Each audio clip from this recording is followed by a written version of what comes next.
Nama saya John Melkiani Syotang, kelas 10 3J1. Kali ini saya akan mempresentasikan tentang pengaruh kalor terhadap zat. 3. Naiknya suhu suatu benda jika diberi kalor dan turun suhu benda jika benda itu melepaskan kalor. Hal ini merupakan bukti bahwa kalor dapat menyebabkan berubahnya sifat-sifat lain benda itu. Salah satunya sifat termometrik yang berubah diamati adalah perubahan volume. Jika volume benda bertambah maka dikatakan bahwa benda itu memenuhi. Jika volume benda itu berkurang maka memenuhi. Jika volume benda itu dikatakan bahwa benda itu menyusut atau mengeluarkan temuan zat. Pada umumnya suatu benda akan memulai jika suhunya dinaikkan dan akan menyusut jika sudah dinaikkan dan akan menyusut. Besar kecilnya pemuaian dipengaruhi ukuran benda dan besar kecilnya suhu. Selain itu, besar kecilnya pemuaian pada benda juga dipengaruhi benda volume tersebut. Benda yang disebut variation mula berdasarkan bentuk geometrik benda memakan dapat terjadi dalam hal panjang, luas dan volume.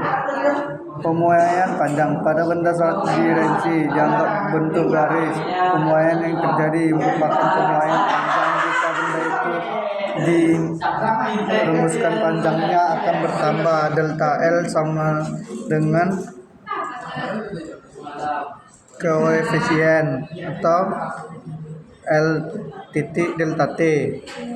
Delta T sama dengan pertambahan panjang atau meter.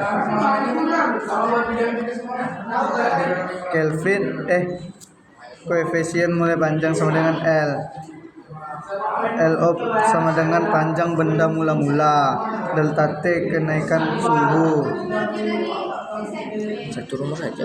3. Pemuaian luas pada benda dua dimensi dianggap berbentuk bangun datar atau fluid. Pemuaian yang terjadi merupakan pemuaian luas. Jika benda itu dipanaskan, luasnya akan bertambah besar perkembangannya. Pemasangan kaca pada pisang jendela diperhitungkan secara cermat untuk mengantisipasi pemuaian panjang atau lebar penumpang kaca yang dipasang. Jika celah kusen terlalu sempit maka kaca akan perlu memuai akibat kenaikan suhu udara sekitarnya. C. Pemuaian volume pada benda tiga dimensi dianggap berbentuk bangun ruang. Pemuaian yang terjadi merupakan pemuaian volume. Jika benda itu dipanaskan maka volumenya akan bertambah besar. Pertambahan volume itu memenuhi persamaan berikut.